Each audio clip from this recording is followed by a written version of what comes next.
So if you're building a microservice application, you'll probably want more than one microservice. That's the whole point in microservices, really. They talk to each other. So in this video, I'm going to build a second Spring Boot microservice and get my first microservice to talk to it. So I'm going to create a new Spring Boot starter project, and I'm going to call this MSHW caps.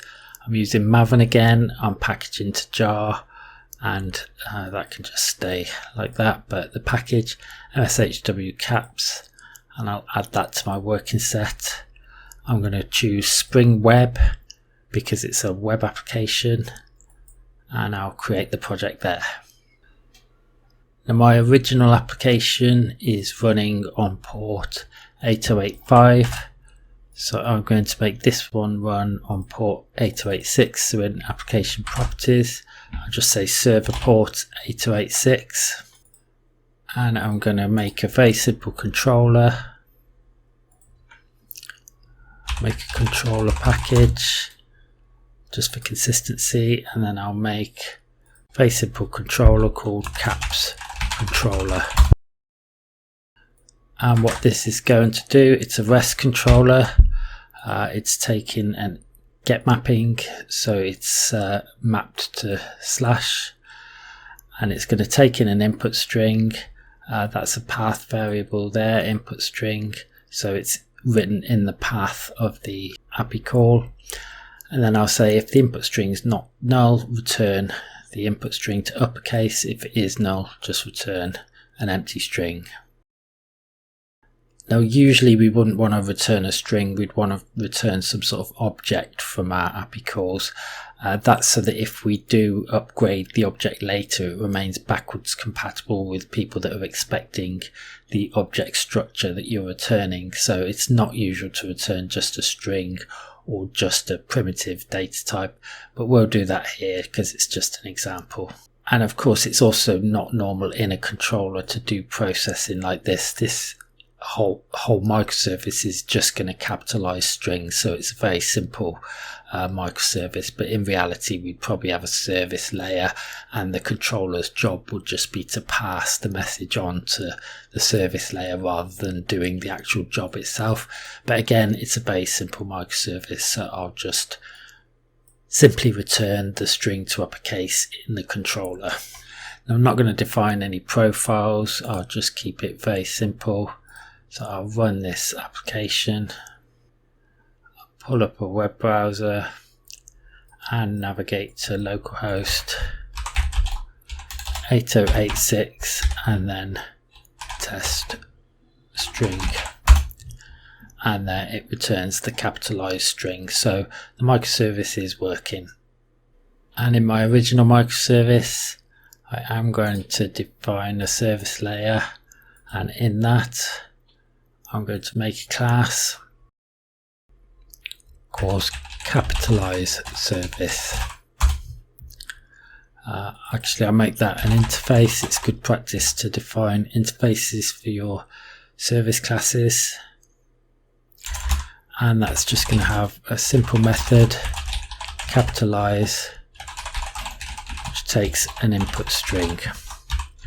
Now to get one microservice to call another, I'm going to use a new Spring starter, so add starters.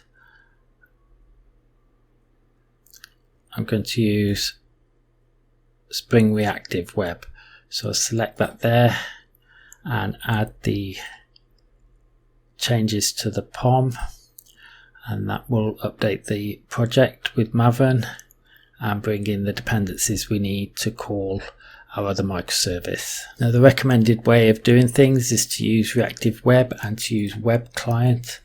We create a Web Client builder, but I don't want to have to do it each time I make a microservice call. So in my main application I'm going to define a bean like that, get Web Client Builder as bean, and return webclient.builder. So that will return that when we need it. And then in my application properties I need to define the location of our second microservice. So we're in the first microservice now. The second microservice is running on localhost 8086. It's still running there now. And then I'll create my instance of capitalized service. So capitalize service implementation. And that looks like this. So it's a component, capitalized service imp, it implements the capitalized service. There's a web client builder there, and because we've got the bean, Spring will automatically insert that there. This is the string that I specified in my application properties, the URL of the capitalized service, which is the second web service. And here's our call where we use web client builder using the URL specified in application properties there, and we pass in the input string, we retrieve the result. Body to mono is an asynchronous way of doing things, but we'll block until we've got the result and then return the capitalized string there. Now I'm just going to go to my controller, hello world controller.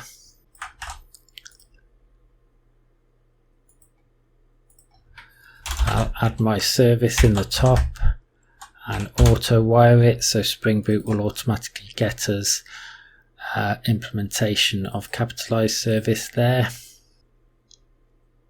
And in my hello world method, I'll just call capitalize service, capitalize, and then message. So whereas before we were returning the message, which is defined HW message, and that is just hello world. I think we've got a dev profile where we have hello world dev. Now we're going to call the capitalized service, which is going to call the other web service which is currently running, to capitalize a string and then return that. So now if I pull up my web browser and visit, or first I need to run our main, the first web service, the one that I've just edited. I'll pull up the web browser and visit it on 8085, and then we have hello world dev as specified in the application dev properties file, capitalized by the second microservice. So that's testing, getting one microservice to call another.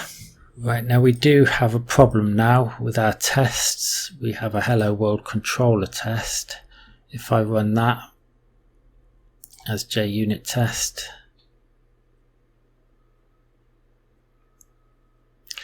the hello world test is returning the wrong thing. Now we want to test the controller with this class. We don't want to test the other microservice, and in fact we want the test to work even if the other microservice isn't running. So the way we do that is by using Mockito. So I'm just going to add some code to this. What I'm saying here with Mockito is I want to mock capitalized service. So I don't really want to use the capitalized service because I don't want to test multiple layers of my application in one JUnit test. I just want to make sure the controller is doing what we think it's doing, because it's the hello world controller test. So I mock capitalized service. I'll inject the mocks into hello world controller. I don't need that one there now. And test message is hello world, and then before each test I'm going to set up mocks. So I'm going to open the mocks in this file. Now I'm going to set the value of message defined in hello world controller to be this test message here, and this is the Mockito bit. I'm going to say when capitalized service capitalized method returns any string, then just return the first arg. Now we'll make a video in future about Mockito. It's a really powerful way of testing just one class by mocking other class and defining the behavior of those other classes, so we can just test the behavior of the class that we're trying to test. But for now I'll just use this to test. So here we're saying call that hello world controller now. So the test result, hello world controller, hello world, we want it to return test message because we're telling the capitalized service to just return the first argument which is passed to it back. So it's not going to capitalize it, it's just going to return the test message back. So we should have fixed our test there. So if I just run that again, remember we're testing the controller, we're not testing the capitalized method of the service or the other microservice. So we had to use Mockito there because we need to be able to test this controller without the second microservice running. So that test works, so now we're ready to deploy things. So I need to build my second microservice, so I'm going to get the Docker file from my first microservice and copy it into my second one. New file, Docker file. Now I'm going to maven build this, so run as maven install, build and build the jar.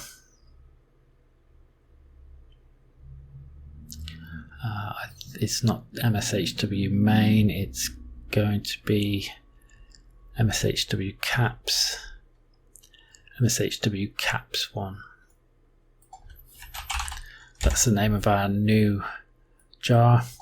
I'll copy it to japp and run as we did before. So this, if you didn't watch the build of the first microservice, is getting Eclipse Tamarin, which is a good base image for making Java applications. We're making the opt-app directory and we're copying our jar from here that we've just built into the opt-app directory, and then we're running. We don't have any profiles specified, but Spring profiles active equals prod. We'll just leave that, and we're running from the jar opt-app japp that we've just copied over there. So that's our Docker file. I just open a terminal and build my Docker image. So Docker build mshw caps.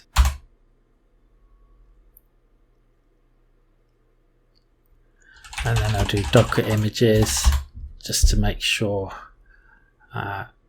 caps image was built there. It says 5 seconds ago, so that was built. We can see there. I'll just do that again. mshw caps was built 18 seconds ago. Now to deploy to Kubernetes, our new microservice, I'm going to create a new file, mshw caps.yaml, and that looks like this. So it's a lot simpler than our other YAML file with the config map and the secret and all that sort of thing, but we're going to build it into the mshw namespace. It's mshw caps deployment. We'll just call it mshw caps, and we'll use the mshw caps image. It's running on 8086, and the service also in the namespace called mshw caps service. The incoming port is 8086 and the target port. I tend to put the same port for port and target port just because it's less confusing that way. And that's our YAML. I can deploy the new microservice with kubectl apply f mshw caps.yaml. That's created a new deployment and created a new service. Now I need to make some changes to the old microservice in my prod properties. I need to give it the service URL, and I can use the service name there, and it's on port 8086. If the service was in a different namespace, I would have to put the service name and then dot and then the namespace of this service from the calling service, but I've put it in the same namespace, so I don't need to do that. So I'll rebuild my old microservice. So run as maven install. That's going to run the test. So if I hadn't have modified the Hello World controller test, that test would fail now and the install would abort. But because I have modified it, the MSHW main has just been rebuilt. I'll go to my terminal. I'm in this directory now of my old microservice, and I'll rebuild the image of that. So docker build the MSHW.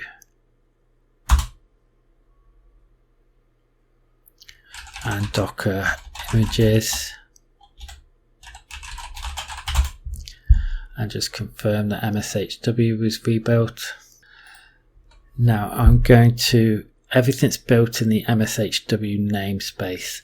I'm just going to delete, docker delete namespace, MSHW namespace, sorry, kubectl delete namespace, MSHW namespace.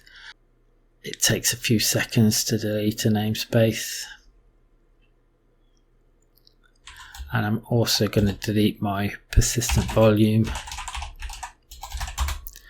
So I'm back down to the beginning again. I've got nothing installed in Kubernetes.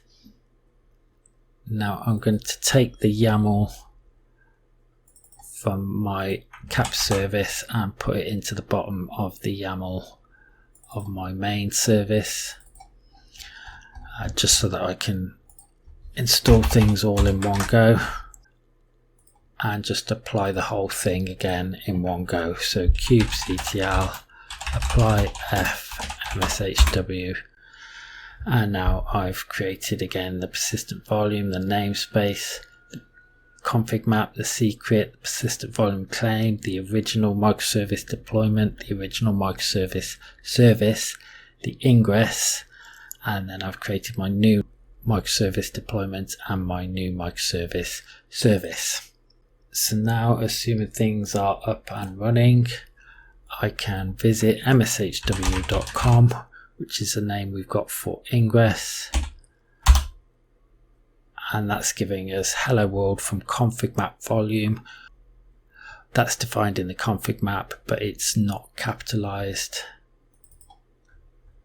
If we look at what is in the config map, hello world from config map volume, but not in capital letters. So the second microservice is capitalizing it. So it's a very simple example of a second microservice. It's kind of pointless having such a microservice, which is really just one line of code where we're just capitalizing a string. But hopefully that gives you an idea how we can call one microservice to another.